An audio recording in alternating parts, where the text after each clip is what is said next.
let me take this moment to, first of all, wholeheartedly, I guess I can do this without my glasses. I can see. Maybe. Let me take this moment to wholeheartedly congratulate each and every one of you today. You graduated. You did it. You made it. Congratulations to you. And you did it all by yourselves. Nobody helped you. No, that's not true. That's what I thought when I was young. Starting to really make it as an actor. I came in, I talked to my mother. I said, Ma, did you think that this was going to happen? I'd be so big and I'll be able to take care of everybody and I can do this and I can do that and I can. She said, boy, stop it right there. Stop it right there. Stop it right there. He said, if you only knew how many people that have been praying for you, how many prayer groups she put together, how many prayer cloths she gave me, how many times she splashed me with holy water to save my sorry behind her. She said it.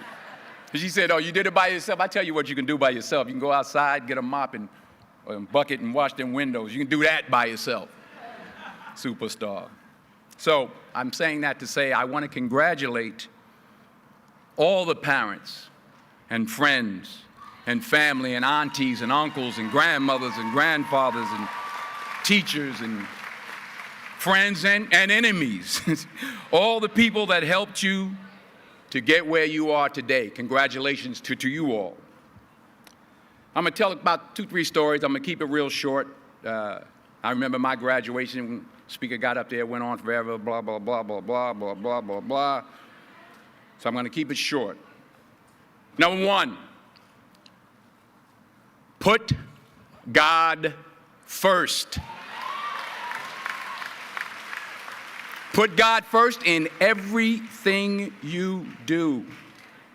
Everything that you think you see in me, everything that I've accomplished, everything that you think I have, and I have a few things, everything that I have is by the grace of God.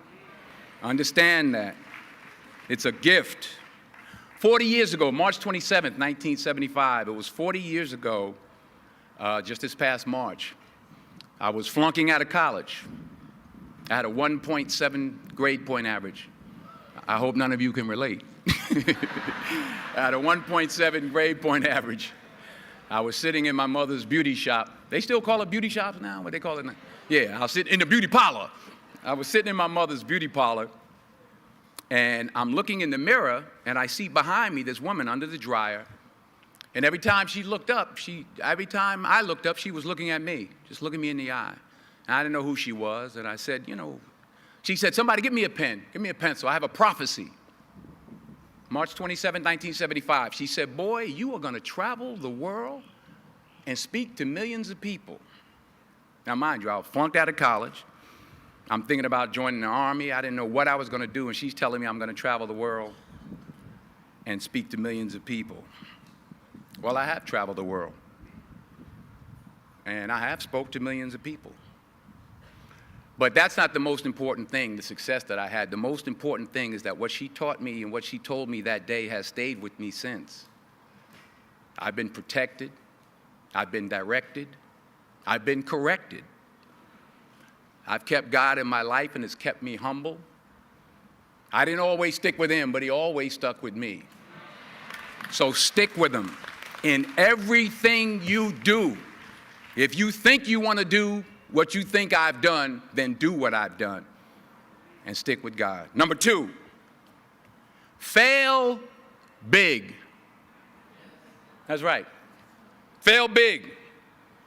Today is the beginning of the rest of your life, and it can be very frightening. It's a new world out there. It's a mean world out there, and you only live once. So do what you feel passionate about.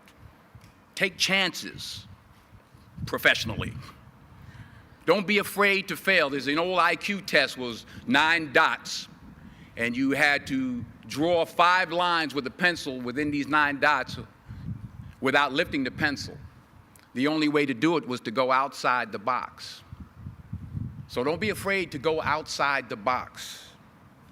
Don't be afraid to think outside the box. Don't be afraid to fail big, to dream big. But remember, dreams without goals are just dreams, and they ultimately fuel disappointment.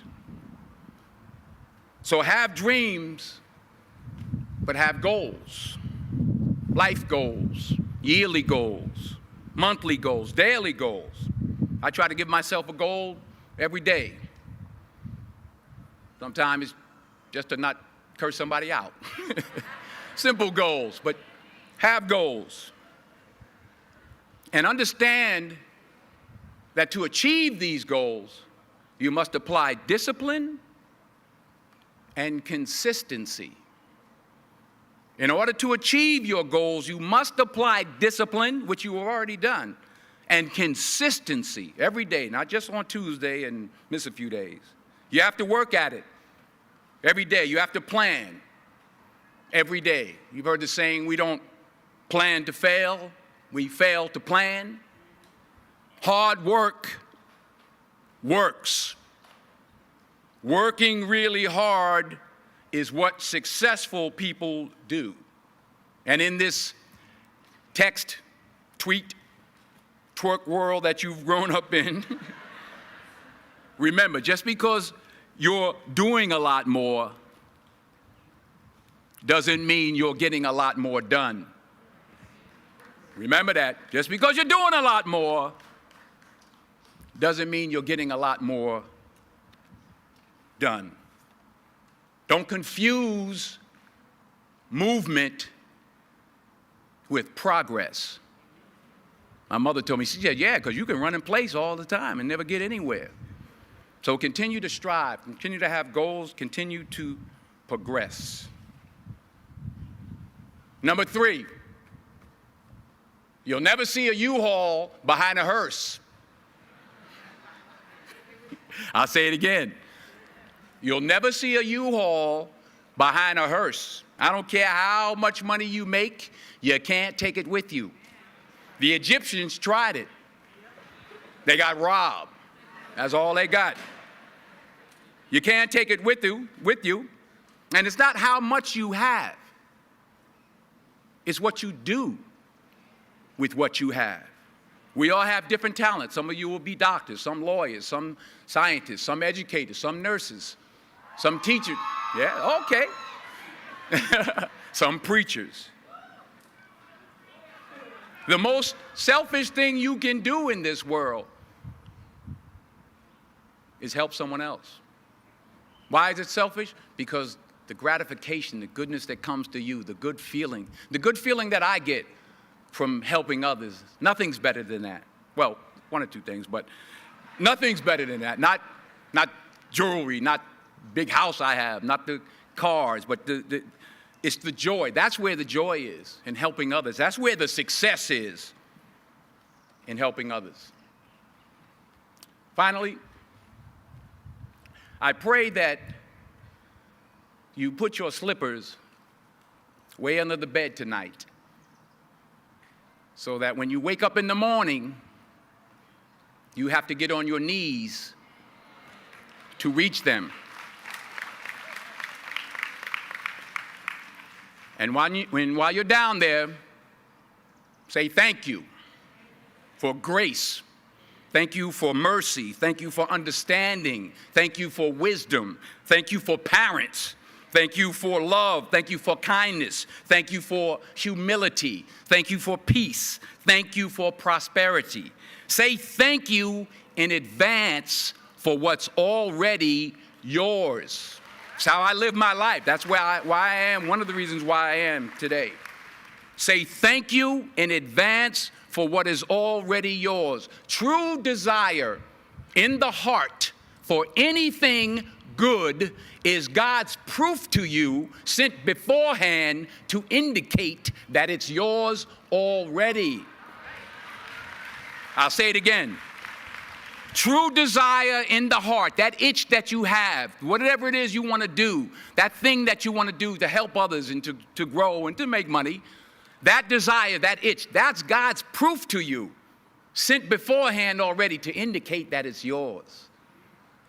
And anything you want good, you can have. So claim it. Work hard to get it. When you get it, reach back. Pull someone else up. Each one, teach one. Don't just aspire to make a living. Aspire to make a difference. Thank you.